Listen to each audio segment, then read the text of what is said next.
Hello everyone, welcome back to Debating for America's Youth. Today we have an awesome interview. Today I'm interviewing the first Lincoln Douglas national champion.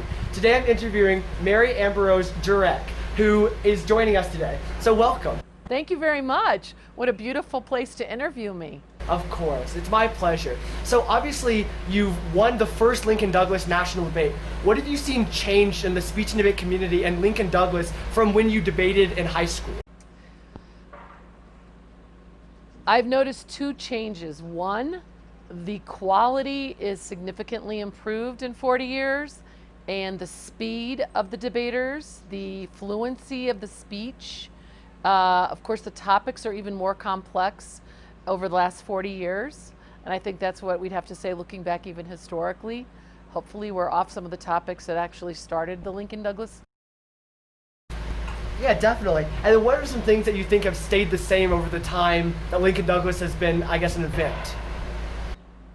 I think the gift of Lincoln Douglas debate is the ability to take large bodies of research, synthesize and organize them into succinct policy discussions, and those skills were ingrained and embedded in the original debate 40 years ago, and those are done again and again, with new material by each successive year of debate. But it's that organization, it's that ability to analyze. Those things have pretty much been Definitely. And then why did you first join speech and debate? Like, what made you want to join the activity in the first place? When I started high school, like many, I was looking for something that captured my talents. I played basketball. I tried Model UN, Social Studies Club, and I gravitated towards speech and debate when I realized that that was my talent, was my vocal skills. And so I was looking for something that I could learn more about speech and debate. I actually qualified. I was the state women's extemporaneous champion in Nebraska, which I think also that particular event where you gather a lot of research and you are able to get up and talk about topics, that and oratory are like integral components of Lincoln Douglas debate, and then Lincoln Douglas debate combines those. And but I actually qualified and went to nationals in women's extemp, and then I second evented. So even more rare to have a second event person go all the way and beat all the first event folks and then win it. But again, I think that the events that I chose to participate in for 4 years prepared me for the inaugural event of Lincoln Douglas debate, so that I, from extemp, I read a lot, I could research, I could prepare a speech quickly. With oratory, you have a little bit more time, you have something to memorize and prepare, and that's kind of the hybrid way that Lincoln Douglas debate, with its own flavor and its own features, combines those two skills that I had done in high school. Interesting. And obviously, as a competitor, you did very well, and also since then you've been judging at tournaments. How does someone stand out to a judge at a tournament? I think it's the whole package. I don't think that you will find people succeeding that are just great researchers. I don't think that you'll find people that are winning the rounds that are orators only, because they don't have that spontaneous ability. If you're just memorizing an oratory speech, you're not necessarily competing like you do in Lincoln Douglas debate, and there's not that ability to quickly think of how you're going to rephrase the argument in rebuttal after you hear the other side in oratory. So it's the whole package. If you can't speak clearly and enunciate and handle yourself on your feet, you won't do well in Lincoln Douglas, I don't think. So it's that whole package of all the skills. Well, speaking of that, how do you feel about spreading? Because in more progressive styles and more national circuit tournaments in Lincoln Douglas, people are now speaking, like, I guess, at a really fast pace, like spreading. How do you feel about that, especially from when you started in Lincoln Douglas? Well, interestingly enough, my competitor in the final round I had grown up in New York City and then went to high school in Nebraska.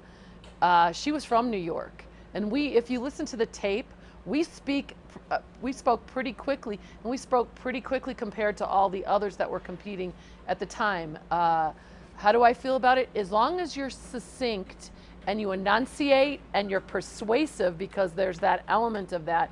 That's difficult to do when you're speaking quickly. So again, do I think it's a bad thing? No. I think you get through a lot of research, but if you lose the artistry of the event, it won't stand out either. Definitely. Do you have any advice for people who are just getting started in Lincoln Douglas debate from your years of experience? Well, I considered myself very fortunate. I went to an all-girls Catholic high school where Mary Kazmaier was the speech coach, Mary Lou Klipfel was the debate coach. We traveled with our brother school, which is Creighton Prep in Omaha, Nebraska, and we had the benefit of their speech coach and their debate coach. So by the time I got to nationals and I was in the quarterfinals and the semifinals, all four of those coaches, both speech and debate coaches, were watching me and let's just say polishing me and getting me ready for that final round. So I would say to someone who's an LD, don't just spend time with your debate coach. Your debate coach will make sure that you have the elements and the content, but spend some time with a speech coach who will give you how to get your ethos up and make sure that you also, some of those coaches were also English teachers. So I had the benefit of getting some really great quotes, some super historical perspective from a history teacher. So I'd say don't forget that this to me is an art. This isn't a two-person debate. This is a real stylistic, artistic, but yet content value-driven endeavor. So you want to make sure that you get cross-discipline coaching is what I still tell people that here today. Definitely. And you were talking about how you went from the girls extemporaneous speaking into Lincoln Douglas. Did you notice most people who were competing in that first tournament went from policy debate to Lincoln Douglas? And if so, did you notice a difference in your debating style from the people who did policy in the past? Yes, and I had done policy debate, and I had a debate partner in high school as well. I was since this is the 40th anniversary, I was talking to some of the Creighton Prep and Marian people that I traveled with and were in Huntsville. There was a gentleman from Creighton Prep who was an orator that made it, I believe, to quarters or semis at that tournament. But again, I think if you're pigeonholed into two-person debate, or if you're pigeonholed into oratory or extemp, and you haven't tried it all, you're not going to be able to synthesize and put that whole package forward that's going to allow you to win it. Yeah, definitely. And then, do you have any funny stories? I know we were talking on the phone before this interview about one funny story. Do you have any funny stories you'd like to share with people watching? Sure, I have several, and that made it a special time in my life. Number one, the trophy that I won was huge. It was so huge, they put it in the United Airlines bathroom, and no one could use it to get it back home. It was it was big. It went missing from my high school, and we found it because I donated it to my high school, and it's back there now. But interestingly enough, when I finished the round, my coaches had taken me out and bought me new clothes for the final round. And I had on a navy blue suit with a slit skirt, and I had some really nice new shoes. But I wasn't comfortable or had practiced really walking in those. So when I finished my presentation, I fell off the stage into the judges' row. And if you hear the tape, you can hear that I fell into the judges' row, which interestingly enough, I believe it's Randy McCutcheon, who was a coach and is still a teacher of debate, who's at Lincoln East in Nebraska, who was working on a book on public speaking. And he put the story in about that one thing that he knew about me and one thing that I would share about myself and encourage. You will have mistakes, you will fall. It's your ability to get up and move on. And so I graciously extricated myself from the row of the judges and then went back up and got to shake their hands when they announced that I was the winner. And it's about poise, and it's about charisma, and it's about keeping a smile on your face at all times. And that was an interesting part of the tournament. What also is another interesting story, segueing off what Randy put in that textbook on public speaking is that I have a son who was at a Catholic high school in the Chicagoland area.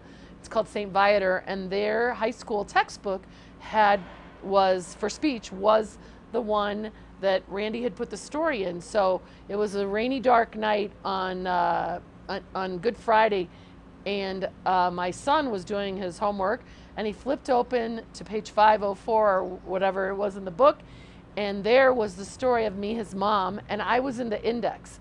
I had no knowledge that they had used that particular story, put it in the book.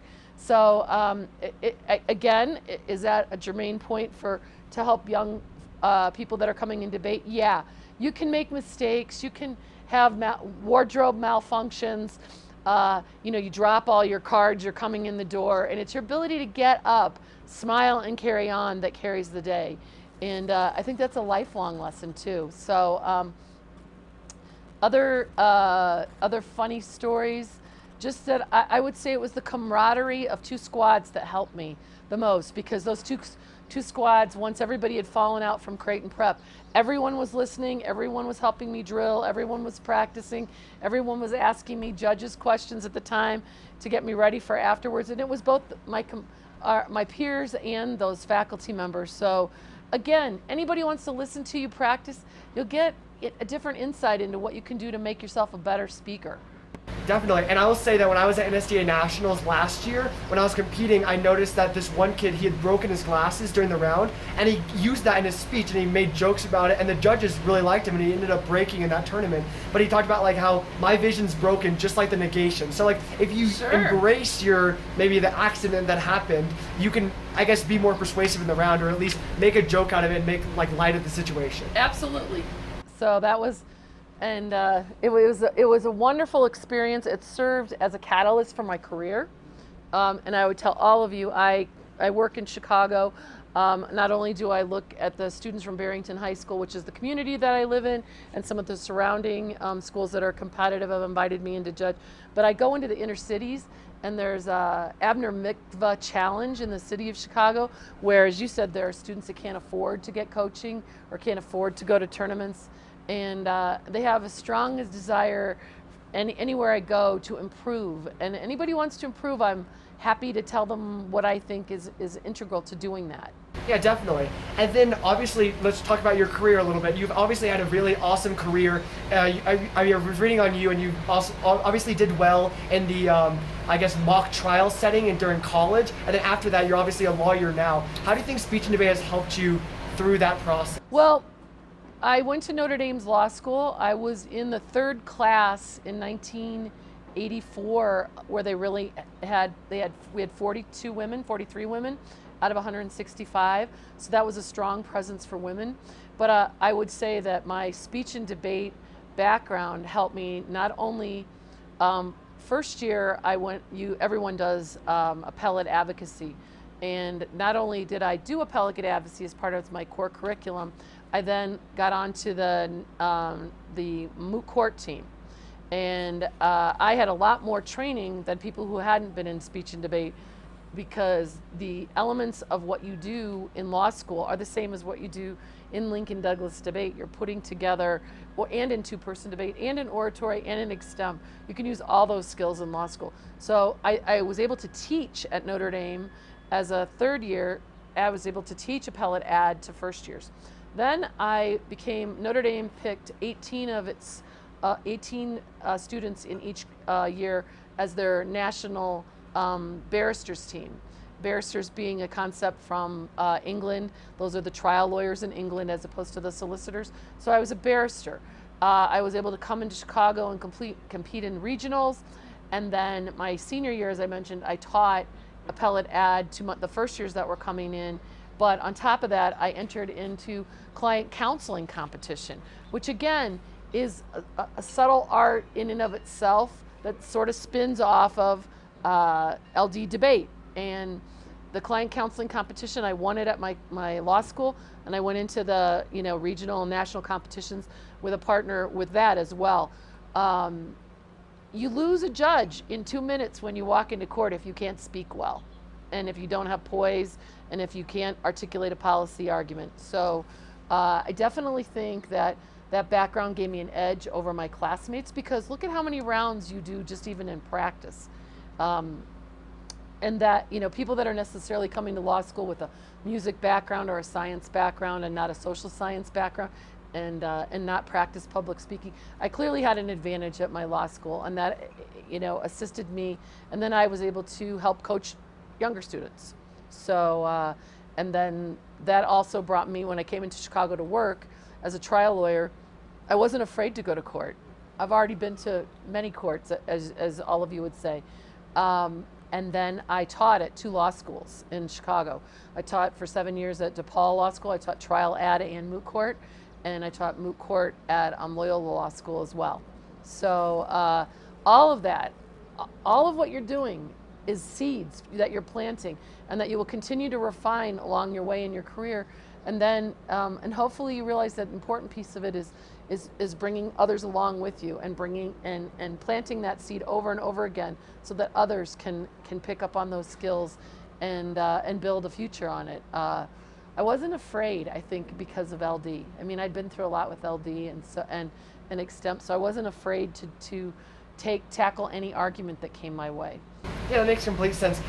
In a smaller setting, I guess, I do Model UN as well in my high school, and I noticed that when I got up and gave a speech in front of the room full of Model UN competitor and judges, I noticed that my speeches, in my opinion, were stronger because I had that background in doing speech and debate. And I assume any time you're in a setting where you're giving speeches or you're having to research, you're going to have that edge up because you've been doing it every single weekend of high school. So I can definitely see how it would help you in the long term. Here in my advanced years of my career, I am conducting a lot of anti-harassment training, which is a very critical national issue right now, with both discrimination and sexual harassment.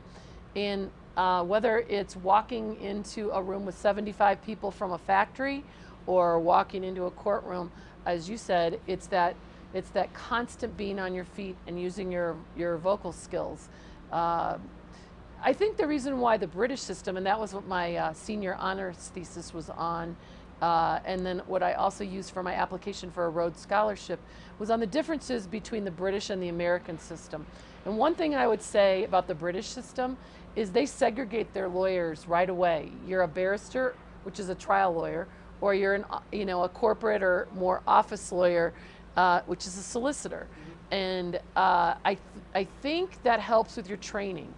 I think that one of the things that we've not done in the United States is really refined our educational process for attorneys.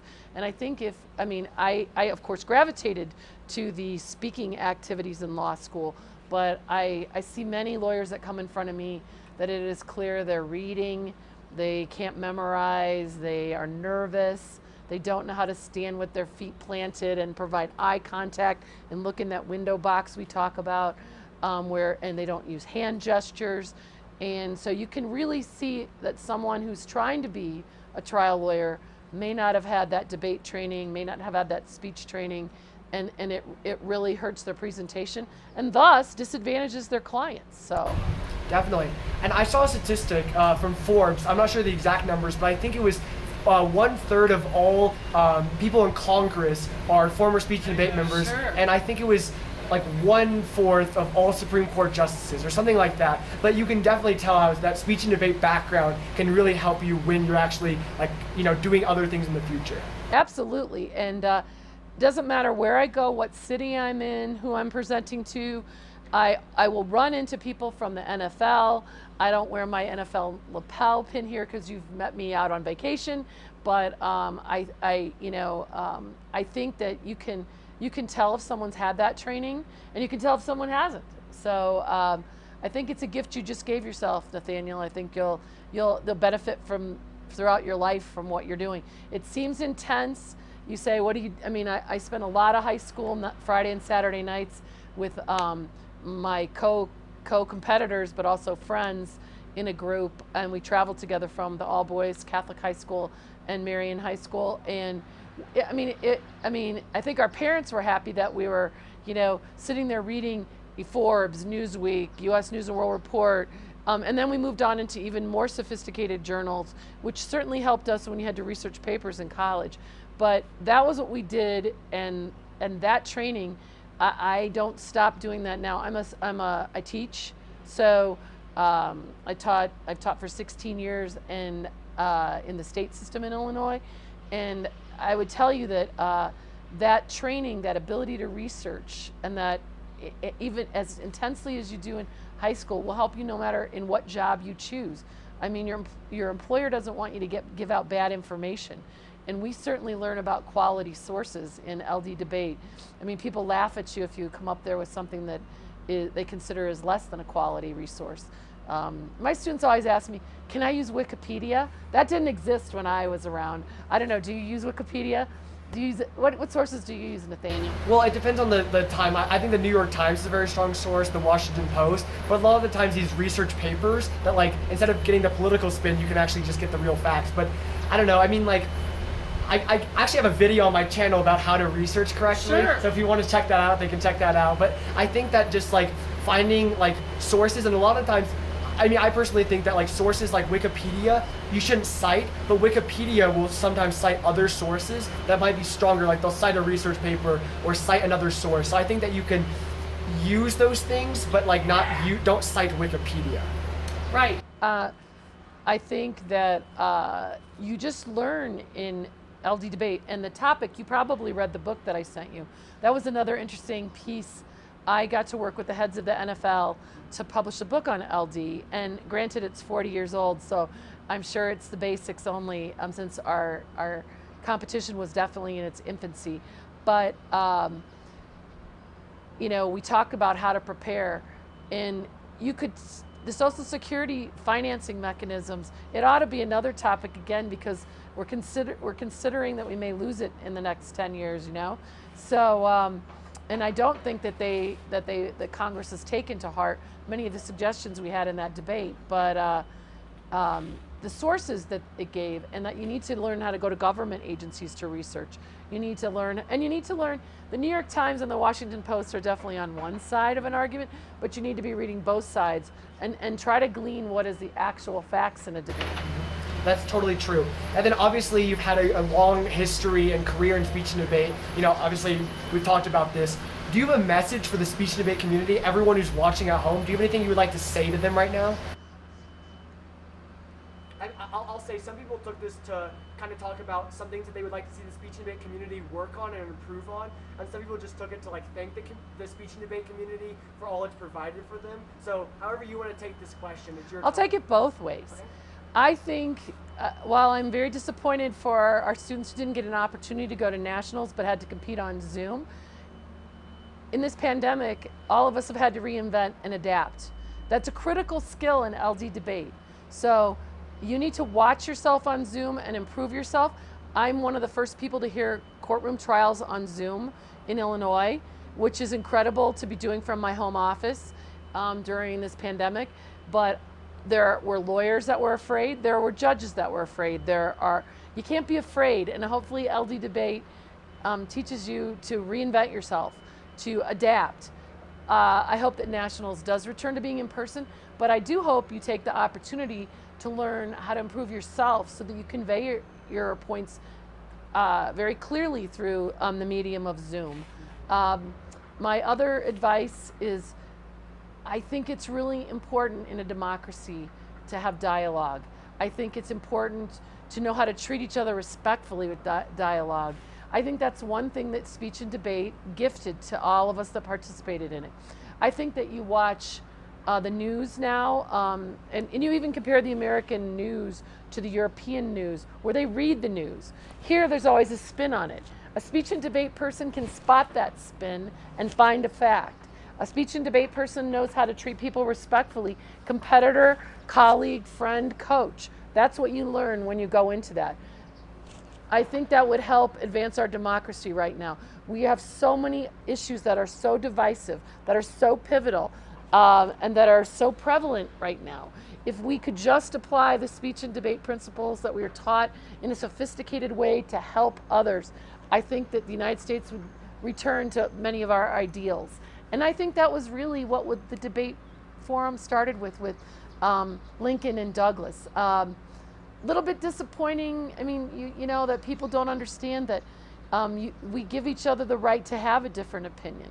And we advance the electorate if we educate the other side, not berate them or talk down to them. There's no place for that in Lincoln Douglas debate. And that's the thing that I think is cool.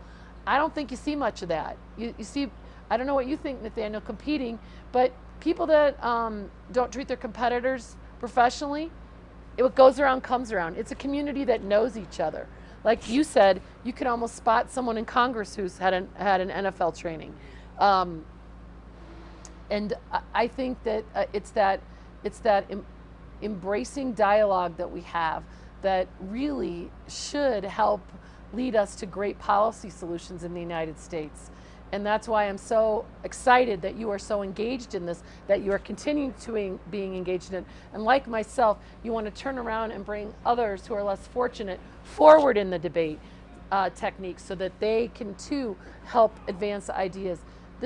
We are not just a technology society. We are also, an ideas and an ethics and a dialogue society in a true United States of America founding fathers fashion. So I encourage you to keep doing what you're doing to help people that don't have access to great coaching or might be participating, as you were saying, your sister's in a small program.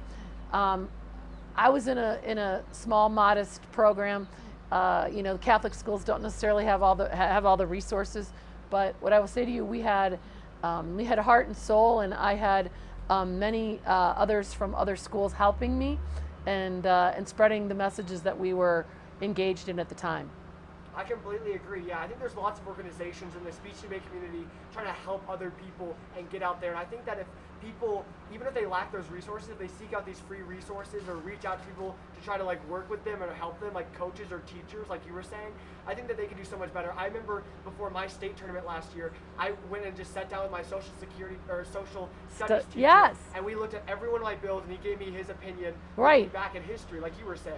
So I think that using what you have, the resources you have, and if you work hard, I think you can get really far, even if you're lacking some of the expensive camps or whatever. Well, that's a great point. I don't think I went to the expensive camps, and yet some of my colleagues did. But one thing I did is, and I will tell you, this works in the practice of law. My first article that you may have stumbled across that I wrote as a lawyer was, I found, and this is before computers, I found a one-day-old decision from a judge, and I went back and presented it to him the very next day, and I won my case for my clients. The coaches at Marian and Prep, every night, instead of me having a great time at nationals, had me in a hotel room with all of them, and we were rewriting my presentation every night. We were adjusting to who my competitors were. We were trying to be cutting edge. So that's what I'll say to you. I mean, you work really hard in speech and debate.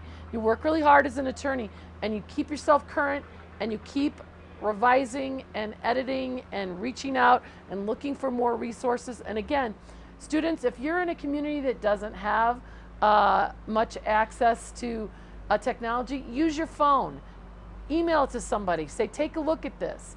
Shoot yourself from different camera angles. I got sent as a young lawyer to be viewed in 2 jury schools, and they had jurors take a look at me and say, she needs to wear a gold plain watch. My watch was distracting. She needs to have, no distractions by what she's wearing. And that really stuck with me, hearing it from juror feedback school. That's what you need to constantly engage yourself in, is getting feedback to how you come across. I took my glasses off. So, do you look better with your glasses on when you speak or not? Can you see without them? Can you read without them? Again, I'm someone who stresses to my students, if you're reading, you're not making good eye contact, and you're not going to score points in that category. So you've got to be able to quickly impress what you want to say in your mind and get it out there so that you can still provide a persuasive dialogue about it by your whole experience, your head, your hands, your eyes, your upper body, that sort of thing. So you can, but again, watching yourself, getting feedback on how you look, getting feedback from lots of other people, that has been an integral element of my career. Awesome. Well, thank you so much for coming on and doing this interview today. All right.